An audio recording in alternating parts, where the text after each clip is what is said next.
लद्दाख ਦੀ ਗਲਵਾਨ ਘਾਟੀ ਵਿੱਚ ਭਾਰਤ ਚੀਨ ਵਿਚਾਲੇ ਹੋਈ ਝੜਪ ਵਿੱਚ ਸ਼ਹੀਦ ਹੋਏ ਜਵਾਨਾਂ ਨੂੰ ਯਾਦ ਕੀਤਾ ਜਾ ਰਿਹਾ ਹੈ।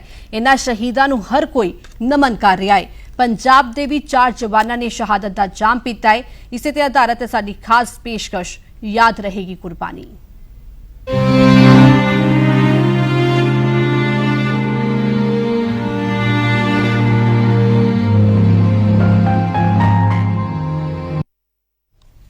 शहीद जवानों का अज अंतिम संस्कार किया जाएगा। संगरूर के पिंड तोलावाल विच शहीद गुरबिंदर सिंह का सरकारी सन्मानां नाल अंतिम संस्कार किया जाएगा।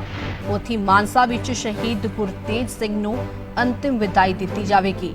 गलवान घाटी विच चीन नाल होई हिंसक झड़प विच शहीद होए सन पंजाब के 4 जवान ते कुल 20 जवानों ने इस झड़प विच शहादत हासिल की सी। देश की राखी लगातार सरहदां ते जवान डटे हुए ने ते शहीद जवानों का अज अंतिम संस्कार किया जाएगा। दस दईए कि संगरूर के पिंड तोलावाल विच शहीद गुरबिंदर सिंह का सरकारी सन्मानां नाल अंतिम संस्कार किया गया है ते किया जाएगा। मानसा विच शहीद गुरतेज सिंह नूं अंतिम विदाई दी जाएगी। इस तो पहला बीते दिन ही 2 शहीदों का संस्कार किया गया है क्योंकि कुल 20 जवान शहीद हुए ने इस झड़प विच ते जिन्हां विच पंजाब नाल संबंधित ने 4 जवान।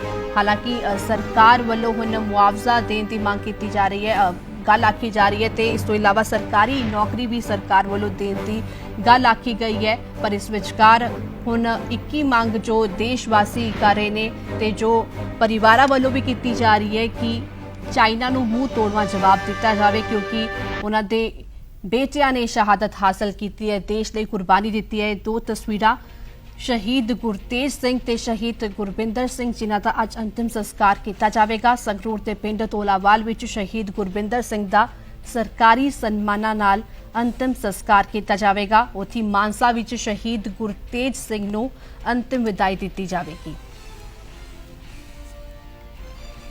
चीन नाल झड़प विच शहीद हुए मानसा के गुरतेज सिंह का उन्होंने जद्दी पिंड वीरेवाला जोगरा विच संस्कार किया जाएगा। सरकारी सन्मानां नाल शहीद गुरतेज सिंह नूं अंतिम विदाई दी जाएगी। उन्होंने सिर्फ 22 साल की उम्र विच शहादत का जाम पीता है। 1 साल पहला ही 3 पंजाब रेजीमेंट विच शहीद गुरतेज सिंह भर्ती हुए सन।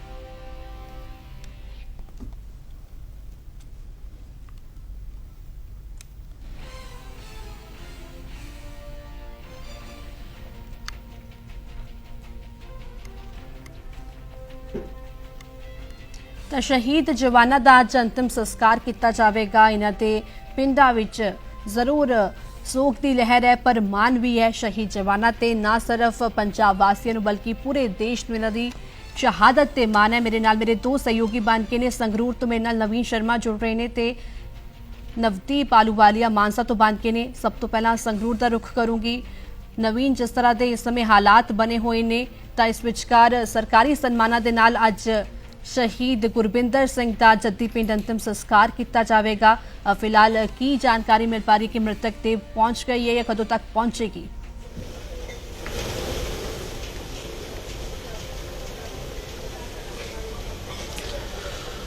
तो बिल्कुल स्वाति, पहले सब तो पहले तो पीटीसी नेटवर्क वालों इन्हां शहीद जवानों को सलूट है क्योंकि देश की राखी के लिए सरहद ते जदों ड्यूटी देंदे ने तो असीं सुरक्षित रहने आ।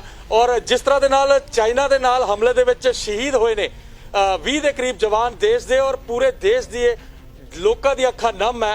रोष भी पाया जा रहा है चाइना के खिलाफ क्योंकि जिस तरह के नाल हमला होया ये किधरे ना किधरे पिठ ते छुरा भोकिया भारत दे और लगातार लोग रोष विच ने चाइना के खिलाफ ने। असीं संगरूर ते सुनाम दे पिंड टोलावाल दे विच खड़े आ जिथे गुरबिंदर जिहड़ा शहीद होया उसका 12 बजे के करीब उसकी देह लियांदी आएगी इत्थे और सरकारी सन्मानां दे नाल उसका अंतिम संस्कार किया जाएगा। और पिंड वासियों दीयां अखां नम है क्योंकि लगातार जिन्ने भी शहीदां दा अंतिम संस्कार हो रहा नम अखां नाल सारे उसनूं अंतिम यात्रा दे विच शामिल हो रहे ने।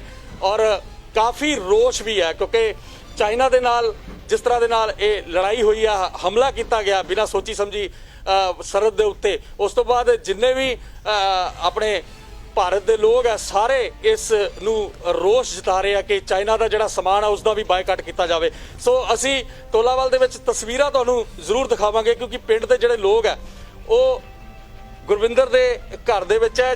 ਇਹ ਇੱਕ ਸੰਗਰੂਰ ਤੇ ਸੁਨਾਮ ਦੇ ਵਿੱਚ ਤੋਲਾਵਾਲ ਛੋਟਾ ਜਿਹਾ ਕਸਬਾ ਚੀਮਾ ਮੰਡੀ ਦੇ ਵਿੱਚ, ਔਰ ਇੱਥੇ ਦਾ ਇਹ ਸ਼ਹੀਦ ਰਹਿਣ ਵਾਲਾ ਸੀ ਔਰ ਸਿੱਖ ਰੈਜੀਮੈਂਟ 3 ਦੇ ਵਿੱਚ ਇਹ ਜਿਹੜਾ ਇਹ ਤੈਨਾਤ ਸੀ। ਸੋ ਅੱਖਾਂ ਦੇ ਵਿੱਚ ਹੰਝੂ ਹੈ ਔਰ ਤੁਸੀਂ ਸਮਝ ਸਕਦੇ ਹੋ ਸਵਾਤੀ, ਕਿਉਂਕਿ ਇਹ ਤਸਵੀਰਾਂ ਜਦੋਂ ਸ਼ਹੀਦ ਦੇ ਘਰ ਦੇ ਵਿੱਚ ਲੋਕ, ਪਿੰਡ ਦੇ ਲੋਕ ਇਕੱਠੇ ਹੁੰਦੇ ਨੇ ਤਾਂ ਅੱਖਾਂ ਜ਼ਰੂਰ ਨਮ ਹੁੰਦੀਆਂ ਨੇ, ਪਰ ਫਕਰ ਵੀ ਹੈ ਪਿੰਡ ਦੇ ਵਾਸੀਆਂ ਨੂੰ, ਕਿਉਂਕਿ ਫਕਰ ਇਸ ਗੱਲ ਦਾ ਹੁੰਦਾ ਕਿ ਸਾਡੇ ਪਿੰਡ ਦਾ ਜਿਹੜਾ ਨੌਜਵਾਨ ਹੈ ਫੌਜ ਦੇ ਵਿੱਚ ਭਰਤੀ ਹੋਇਆ, ਉਸ ਤੋਂ ਬਾਅਦ ਉਸਨੇ ਲੜਾਈ ਲੜੀ ਦੁਸ਼ਮਣ ਦੇਸ਼ ਦੇ ਨਾਲ, ਉਸ ਤੋਂ ਬਾਅਦ ਉਹ ਸ਼ਹੀਦ ਹੋਇਆ। ਫਕਰ ਇਸ ਗੱਲ ਦਾ ਵੀ ਹੁੰਦਾ ਹੈ। ਔਰ ਸਾਡੇ ਨਾਲ ਪਿੰਡ ਵਾਸੀ ਵੀ ਮੌਜੂਦ ਹੈ, ਗੁਰਵਿੰਦਰ ਦੇ ਰਿਸ਼ਤੇਦਾਰ ਵੀ ਮੌਜੂਦ ਹੈ। ਅੱਜ ਕਿੰਨੇ ਕੁ ਵਜੇ ਦਾ ਟਾਈਮ ਹੈ ਔਰ ਕਿੰਨੇ ਵਜੇ ਦੇ ਲਿਆਂਦੀ ਜਾਏਗੀ?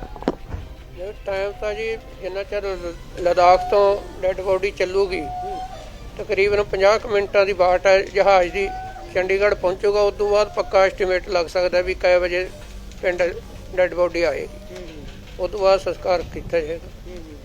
ਇਹ ਅਜੇ ਪੱਕਾ ਅਸੀਂ ਕਹਿ ਨਹੀਂ ਸਕਦੇ ਵੀ 2 ਵਜੇ ਆਊ ਜਾਂ 3 ਵਜੇ ਆਊ। ਗੁਰਵਿੰਦਰ ਦੇ ਘਰ ਹੋਰ ਕੌਣ ਕੌਣ ਹੈ? ਭੈਣ ਭਰਾ? ਗੁਰਵਿੰਦਰ ਦਾ ਵੱਡਾ ਭਾਈ ਹੈ, ਸ਼ਾਦੀशुदा ਭੈਣ ਹੈ, ਇੱਕ ਸ਼ਾਦੀशुदा ਹੈ। ਮਾਤਾ ਸਭ ਤੋਂ ਛੋਟਾ ਸੀ? ਉਹ ਸਭ ਤੋਂ ਛੋਟਾ ਸੀ। ਗੁਰਵਿੰਦਰ ਸਿੰਘ ਸਭ ਤੋਂ ਛੋਟਾ ਸੀ, ਜੋ ਕਿ ਪਹਿਲਾਂ ਤੋਂ ਰੁਚੀ ਰੱਖਦਾ ਸੀ ਫੌਜ 'ਚ ਜਾਣ ਦੀ। ਪੜ੍ਹ ਕੇ +2 ਕਰਕੇ ਫੌਜ 'ਚ ਗਿਆ ਹੈਗਾ। ਸਾਨੂੰ ਉਸ ਗੱਲ ਦਾ ਫਖਰ ਹੈ, ਮਾਣ ਕਰਦੇ ਅਸੀਂ ਉਹਦੀ ਸ਼ਹੀਦੀ ਤੇ। ਸੋ ਸਵਾਤੀ ਇਸ ਦੇ ਵਿੱਚ ਇਹ ਵੀ ਹੈ ਕਿ ਗੁਰਵਿੰਦਰ ਦੀ ਕੁਝ ਮਹੀਨਿਆਂ ਬਾਅਦ ਵਿਆਹ ਵੀ ਹੋਣ ਵਾਲਾ ਸੀ, ਮੰਗਣੀ ਹੋਈ ਸੀ। 22 ਸਾਲ ਦਾ ਨੌਜਵਾਨ ਜਿਹੜਾ ਸ਼ਹੀਦ ਹੋਇਆ, ਦੇਸ਼ ਦੇ ਲਈ ਕੁਰਬਾਨੀ ਦਿੱਤੀ ਹੈ। ਫਖਰ ਹੈ ਪੂਰੇ ਦੇਸ਼ ਨੂੰ ਔਰ ਪੀਟੀਸੀ ਨੈਟਵਰਕ ਵੱਲੋਂ ਵੀ ਸਲੂਟ ਹੈ। ਪਰ ਜਿਹੜੇ ਪਿੰਡ ਦੇ ਲੋਕ ਹੈ, ਜਿੰਨੇ ਵੀ ਨਾਲ ਦੇ ਲੱਗਦੇ ਪਿੰਡ ਹੈ, ਸਾਰੇ ਇੱਥੇ ਇਕੱਠੇ ਹੋਏ ਨੇ ਔਰ ਸ਼ਹੀਦ ਦੀ ਅੰਤਿਮ ਯਾਤਰਾ ਦੇ ਵਿੱਚ ਉਹ ਸ਼ਾਮਿਲ ਹੋਣ ਦੇ ਲਈ ਆਏ ਨੇ। ਔਰ 12 ਵਜੇ ਦੇ ਕਰੀਬ ਜਿਹੜੇ ਰਿਸ਼ਤੇਦਾਰ ਨੇ, ਜਿੰਨੇ ਪਿੰਡ ਦੇ ਲੋਕ ਨੇ, ਉਹਨਾਂ ਦਾ ਕਹਿਣਾ ਕਿ 12 ਵਜੇ ਦੇ ਕਰੀਬ ਜਿਹੜੀ ਹੈ ਉਹ ਸ਼ਹੀਦ ਦੀ ਦੇਹ ਲਿਆਂਦੀ ਇੱਥੇ ਜਾਏਗੀ ਔਰ 3-3:30 ਵਜੇ ਦੇ ਕਰੀਬ ਅੰਤਿਮ ਸੰਸਕਾਰ ਕੀਤਾ ਜਾਏਗਾ ਔਰ ਪੂਰੇ ਸਰਕਾਰੀ ਸਨਮਾਨਾਂ ਦੇ ਨਾਲ। ਪੂਰੇ ਦੇਸ਼ ਦੇ ਵਿੱਚ ਇਹ ਤਸਵੀਰਾਂ ਨਜ਼ਰ ਆ ਰਹੀਆਂ ਨੇ ਔਰ ਪੂਰੇ ਦੇਸ਼ ਦੇ ਵਿੱਚ ਜਿੰਨੇ ਵੀ ਸ਼ਹੀਦ ਹੋਏ ਨੇ 20 ਦੇ ਕਰੀਬ, ਸਾਰਿਆਂ ਦਾ ਜਿਹੜਾ ਅੰਤਿਮ ਸੰਸਕਾਰ ਕੀਤਾ ਜਾ ਰਿਹਾ ਸਰਕਾਰੀ ਸਨਮਾਨਾਂ ਦੇ ਨਾਲ ਕੀਤਾ ਜਾ ਰਿਹਾ। ਅੱਖਾਂ ਦੇ ਵਿੱਚ ਹੰਝੂ ਵੀ ਆ ਪਰਿਵਾਰਾਂ ਦੇ ਔਰ ਕਿਧਰੇ ਨਾ ਕਿਧਰੇ ਪਿੰਡ ਵਾਸੀਆਂ ਦੇ ਦਿਲ ਦੇ ਵਿੱਚ ਫਕਰ ਵੀ ਹੈ। ਔਰ ਫਕਰ ਇਸ ਗੱਲ ਦਾ ਕਿ ਜਿਹੜੇ ਪਿੰਡ ਦੇ ਵਿੱਚ ਗੁਰਵਿੰਦਰ ਜੰਮਿਆ ਪਲਿਆ, ਉਸ ਤੋਂ ਬਾਅਦ ਉਹ ਫੌਜ ਵਿੱਚ ਭਰਤੀ ਹੋਇਆ, ਦੇਸ਼ ਦੇ ਲਈ ਕੁਰਬਾਨੀ ਦਿੱਤੀ, ਇਸ ਗੱਲ ਦਾ ਫਕਰ ਹੈ। ਔਰ ਜਿੰਨੇ ਵੀ ਨਾਲ ਦੇ ਲੱਗਦੇ ਪਿੰਡ ਹੈ, ਸੰਗਰੂਰ ਸੁਨਾਮ ਦੇ ਨਾਲ ਚੀਮਾ ਮੰਡੀ ਦੇ ਵਿੱਚ ਛੋਟਾ ਜਿਹਾ ਪਿੰਡ ਹੈ ਔਰ ਇਸ ਪਿੰਡ ਦੇ ਵਿੱਚੋਂ ਨਿਕਲ ਕੇ ਗੁਰਵਿੰਦਰ ਫੌਜ ਦੇ ਵਿੱਚ ਭਰਤੀ ਹੋਇਆ ਔਰ ਉਸ ਤੋਂ ਬਾਅਦ ਜਿਹੜੀ ਹਮਲਾ ਹੋਇਆ ਚਾਈਨਾ ਦਾ ਪਿਛਲੇ ਦਿਨੀ, ਉਸ ਦੇ ਵਿੱਚ ਉਹ ਸ਼ਹੀਦ ਹੋ ਗਿਆ। ਜੀ ਸਵਾਤੀ। ਬਿਲਕੁਲ ਨਵੀਨ, ਤਾਂ ਬਹੁਤ ਹੀ ਗਮਗੀਨ ਇਹ ਤਸਵੀਰਾਂ ਨੇ, ਪਰ ਮਾਣ ਹੈ ਇਹਨਾਂ ਜਵਾਨਾਂ ਦੀ ਸ਼ਹਾਦਤ ਤੇ, ਨਾ ਸਿਰਫ ਇਹਨਾਂ ਦੇ ਪਰਿਵਾਰਕ ਮੈਂਬਰਾਂ ਨੂੰ ਬਲਕਿ ਪੂਰੇ ਦੇਸ਼ ਨੂੰ। ਮੇਰੇ ਨਾਲ ਮਾਨਸਾ ਤੋਂ ਨਵਦੀਪ ਵੀ ਲਗਾਤਾਰ ਭਰੇ ਹੋਏ ਨੇ। ਨਵਦੀਪ, ਤਾਂ 22 ਸਾਲਾ ਨੌਜਵਾਨ ਜੋ ਕਿ ਸ਼ਹਾਦਤ ਦਾ ਜਾਮ ਜਿਸਨੇ ਪੀਤਾ, ਦੇਸ਼ ਲਈ ਕੁਰਬਾਨੀ ਦਿੱਤੀ, ਦੂਜਿਆਂ ਲਈ ਪ੍ਰੇਰਨਾ ਬਣਿਆ, ਕਿਉਂਕਿ ਇਸ ਉਮਰ ਵਿੱਚ ਅਕਸਰ ਹੀ ਜਿਹੜੇ ਨੌਜਵਾਨ ਹੁੰਦੇ ਨੇ ਉਹ ਖਾਸ ਤੌਰ ਤੇ ਨਸ਼ੇ ਜਾਂ ਕੁਝ ਹੋਰ ਬੁਰੀ ਕੁਰੀਤੀਆਂ ਦਾ ਸ਼ਿਕਾਰ ਹੁੰਦੇ ਨੇ, ਤੇ 22 ਸਾਲਾਂ ਦੀ ਉਮਰ ਵਿੱਚ ਸ਼ਹਾਦਤ ਹਾਸਲ ਕਰਨਾ ਇੱਕ ਮਾਣ ਵਾਲੀ ਗੱਲ ਹੈ, ਨਾ ਸਿਰਫ ਪਰਿਵਾਰ ਲਈ ਬਲਕਿ ਪੂਰੇ ਦੇਸ਼ ਲਈ। ਤਾਜ਼ਾ ਤਸਵੀਰਾਂ ਜ਼ਰੂਰ ਸਾਂਝਾ ਕਰੋ ਤੇ ਕਿੰਨੇ ਵਜੇ ਤੱਕ ਅੱਜ ਅੰਤਿਮ ਸੰਸਕਾਰ ਕੀਤਾ ਜਾਵੇਗਾ ਗੁਰਤੇਜ ਸਿੰਘ ਦਾ?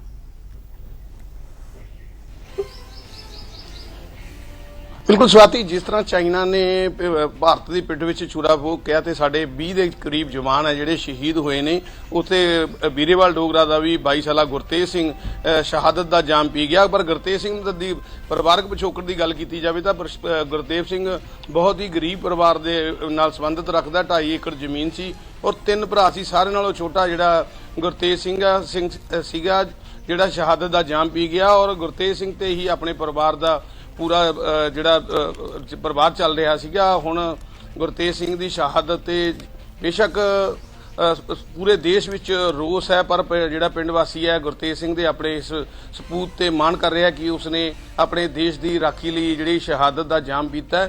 ਔਰ ਕਿਤੇ ਨਾ ਕਿਤੇ ਇਹ ਜ਼ਰੂਰ ਹੈ ਵੀ ਦੇਸ਼ ਵਾਸੀਆਂ 'ਚ ਚਾਈਨਾ ਪ੍ਰਤੀ ਗੁੱਸਾ ਹੈ, ਪਰ ਪਿੰਡ ਵਾਸੀ ਜਿਸ ਤਰ੍ਹਾਂ ਪੀਟੀਸੀ ਕੱਲ ਤੋਂ ਹੀ ਨਸ਼ਰ ਕਰ ਰਿਹਾ ਸੀ ਕਿ ਪੰਜਾਬ ਸਰਕਾਰ ਨੇ 10 ਲੱਖ ਰੁਪਏ ਔਰ ਸਰਕਾਰੀ ਨੌਕਰੀ ਦੇਣ ਦਾ ਮੁਆਵਜ਼ਾ ਡਿਮਾਂਡ ਕੀਤੀ ਗਈ ਸੀ, ਪਰ ਪਿੰਡ ਵਾਸੀਆਂ 'ਚ ਰੋਸ ਸੀਗਾ ਕਿਉਂਕਿ ਕਰੋਨਾ ਫਾਈਟਰਾਂ ਨੂੰ ਪੰਜਾਬ ਸਰਕਾਰ ਜਦੋਂ 50 ਲੱਖ ਰੁਪਇਆ ਮੁਆਵਜ਼ਾ ਦੇ ਰਹੀ ਸੀ ਤਾਂ ਪਿੰਡ ਵਾਸੀ 1 ਕਰੋੜ ਦੀ ਮੰਗ ਕਰ ਰਹੇ ਸੀ। ਦੇਰ ਰਾਤ ਕੈਪਟਨ ਅਮਰਿੰਦਰ ਸਿੰਘ ਨੇ ਐਲਾਨ ਕਰ ਦਿੱਤਾ ਕਿ 50 ਲੱਖ ਰੁਪਇਆ ਜਿਹੜਾ ਸ਼ਹੀਦ ਹੋਏ ਜਵਾਨ ਨੇ ਉਹਨਾਂ ਨੂੰ ਦਿੱਤਾ ਜਾਏਗਾ। ਕੁਛ ਨਾ ਕੁਛ ਰਾਹਤ ਜ਼ਰੂਰ ਪੰਜਾਬ ਸਰਕਾਰ ਨੇ ਦਿੱਤੀ ਹੈ, ਪਰ ਇੱਥੇ ਇਹ ਵੀ ਦੱਸਣਾ ਬਣਦਾ ਕਿਉਂਕਿ ਜਿਸ ਤਰ੍ਹਾਂ ਪਰਸੋਂ ਦੀ ਇਹ ਗੱਲ ਹੈ, ਕੱਲ ਹੀ ਜ਼ਿਲ੍ਹਾ ਪ੍ਰਸ਼ਾਸਨ ਇਹਨਾਂ ਪਰਿਵਾਰਾਂ ਨਾਲ ਦੁੱਖ ਸਾਂਝਾ ਕਰਨ ਗਿਆ, ਜਦਕਿ ਜ਼ਿਲ੍ਹਾ ਪ੍ਰਸ਼ਾਸਨ ਨੂੰ ਚਾਹੀਦਾ ਸੀ ਪਹਿਲੇ ਦਿਨ ਹੀ ਇਹਨਾਂ ਪਰਿਵਾਰਾਂ ਨਾਲ ਦੁੱਖ ਸਾਂਝਾ ਕੀਤਾ ਜਾਵੇ। ਔਰ ਅਗਰ ਗੁਰਦੇਵ ਸਿੰਘ ਦੇ ਮ੍ਰਿਤਕ ਦੇਹ ਦੀ ਗੱਲ ਕੀਤੀ ਜਾਵੇ ਤਾਂ ਦੁਪਹਿਰ ਤੱਕ ਇਹਦੇ ਜੱਦੀ ਪਿੰਡ ਬੀਰੇਵਾਲ ਡੋਗਰਾ ਆ ਜਾਏਗੀ, ਜਿੱਥੇ ਪੂਰੇ ਸਰਕਾਰੀ ਸਨਮਾਨਾਂ ਨਾਲ ਇਸ ਦਾ ਅੰਤਿਮ ਸੰਸਕਾਰ ਕੀਤਾ ਜਾਏਗਾ।